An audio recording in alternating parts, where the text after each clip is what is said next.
Welcome back to Glamour with me, Josh Smith, and today we are joined by a legend. Perrie Edwards, how are you? Good, thank you. How are you? You good? Very good. I mean, you're stepping out on your own for the first time with the Superga campaign. How's that feel? Yeah, it's been so good today. I've had the best day ever. Yeah. Really fun. How's it feel stepping away from your security blanket of the girls, would you say? Yeah. At first, I'm not gonna lie, I was like, but yeah, it's been really good. There's one thing that I really respect for you recently, you've opened up about your anxiety, and your post ballot was so powerful.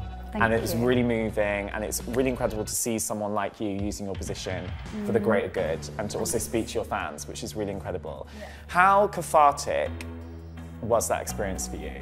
When it first started happening to me, it felt so like it had never happened to anyone before. I can't explain it. It was almost because I didn't know what was happening. We were preparing for the Glory Days tour. Yeah. And I always have mini breakdowns during tour because learning that much choreography and learning everything. I mean, it's a lot. It's intense. It's so intense. It's so mentally and physically draining. Although it's fun, it's hard work. I don't know if it's come with being in the industry and knowing that people are constantly looking at me and constantly want a piece of me, or there might be a pap somewhere or something like that. I don't know what triggered it, but it's just happened. When I was going through the physical attacks and the panic attacks, because I think I've always had anxiety. I just don't think it's ever been triggered in a way that it's become like a physical attack. So when it first started happening to me, it was just so scary because I didn't know what was going on. I was ringing doctors, I was ringing everybody like, I'm dying. I've just had a heart attack and survived it. I thought I was genuinely, there was something wrong with me. And then the reason I never wanted to speak about it before is because every time someone said, oh, I've got a bit of anxiety or I have a bit of this, it would trigger it and then it would happen. It was almost like speaking about it made it kind of come out. It was like this devil that I was terrified of. But it's just your mind kind of, I guess, trying to prepare yourself for something bad that's going to happen, but it's just odd, I don't know. So what helped me the most, it sounds awful, not saying that I wanted other people to be experiencing it, but I looked into it and I noticed that Ellie Goulding came out and said that she had bad anxiety and she couldn't get the car to the studio. And I read that Fern Cotton was on the motorway in her car and she had a physical attack and it was terrifying, and it started to kind of make me feel a bit more normal. I'm a completely different person to what I was a year and a half ago. So when I put that on social media, I just thought I'm just going to be honest about it. So I'm just really glad I did it because I do think social media has kind of taken over everyone's lives right now. Especially the youngins. Because the crazy thing is we do live in very anxious times because of social media. Exactly. But the amazing thing is you've used social media as a greater force for greater good, and you're talking about it, it's helping other people. But what is do you have a love-hate relationship with social media? Oh, of course. On one hand, it's the best thing ever. Yeah. We can go online every day, talk to our fans, be really close, have this connection with them. But then on the other hand, you go on Instagram and you see people living these ideal lifestyles and people looking perfect 24/7. And you look at it and you think, well, why don't I look like that? And why don't I have a private jet every day? And why don't I have a Bentley parked outside? And it starts to really mess with your head and you start to feel like you're not good enough and it makes you feel a bit shit. And it's trying to differentiate what's real and what's not. And social media, a lot of the time, it isn't real. And it's great, like we were saying, that you are using your platform to talk about the anxiety and things like that, because then you can talk about a journey and then people can almost go on it with you as well. And then that shows it's a positive thing and not a negative thing as well. Because when you think about that journey, about the journey you've gone on with anxiety, from the start till now, how has your self-confidence grown in order to take steps to overcome it? Weirdly, when I first started experiencing the panic attacks, I developed a fear of being on my own. So still now, it's a lot better than it was, but when it first started happening, I kept saying if I have a panic attack and I'm on my own, what do I do? I've got nobody to kind of reason with me and I can't rationalise it in my head and I can't make sense of it at the time. So if I haven't got anybody with me, what do I do? So it got to the point where my mum was kind of coming to the studio with me. She was driving to work with me because I just couldn't get in a car on my own. I'd be in a car for 2 seconds and I'd be like, turn it around, I have to go home. It would freak me out. I just wouldn't be able to leave the house without feeling normal. And getting the train, even now, my boyfriend lives in Manchester, because obviously he plays for Liverpool. So when he moved, it was just it was crap. And then once this started happening, I thought, oh God, this is horrendous. I still can't get the train on my own. Like, it freaks me out. I feel really claustrophobic. I just feel uneasy. But like, obviously it was horrendous at one point, and I couldn't even, if my mum was like, I'm going to the shop for a bottle of milk, I'd sweat. Like, I'd sweat and I'd panic, and I'd be like, please don't leave me on my own, because the second you leave that door, I'm gonna have a panic attack and I'm on my own. Like, what do I do? And then it got to the point where I was like, right, Mum, you go to the shop, right, and take your phone, and then as soon as you've been gone and I start to feel a bit funny, like, I'll ring you. And I did the same with Alex's mum, Wendy. She's been incredible. Like, it was Christmas time and she was like, I'm gonna go walk the dog and I'll be gone for like 2 minutes, and then I'll take my phone, and if you need me, ring, and I can run back. And I was like, right, okay. And I'd try and stay as long as I could without ringing her, but I'd be like shaking. It was so weird. And she would like say, find something to keep your mind occupied, and like do like paint. So my mum got me these little dolls and I started painting them. I was literally like shaking like this, thinking, don't ring her, you're an adult, come on, you can do it. And it's like battling with your own, like, yourself. It's just weird. But the more I did it, the better it got. My best friend Ellie / cousin, she moved in with me, and it's obviously helped, and now she can go out with her friends and I'm cool, like, I'm all right on my own. Like, it sounds ridiculous, but it's almost like I needed to be babysat for a long time. And I still struggle now. Like, I wouldn't be able to just go somewhere on my own, like get on the train and go somewhere on my own. I just can't do that anymore.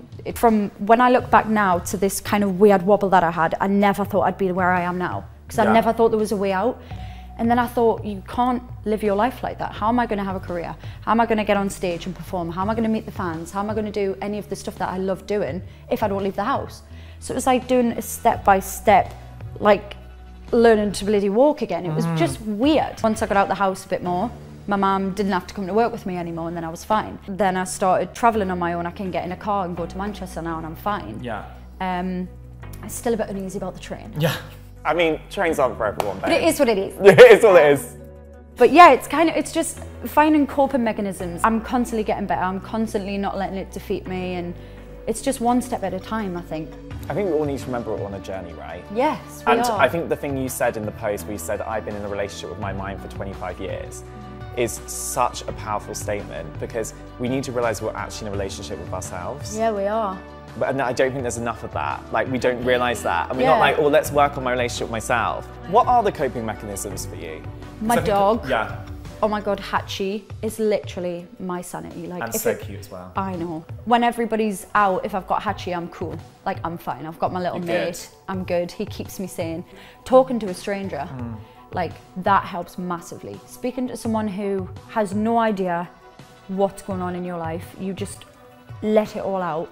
And it's the best feeling in the world. Like, therapy for me helped hugely. And it's amazing you can sit here and not be ashamed about it as well. No, because I think a lot of people feel that if they go see a therapist, they're like, oh my God, the shame. I was so embarrassed, yeah. Why do you think that? I don't know, because I thought, if I tell everybody I've been to therapy, they're gonna think I'm nuts.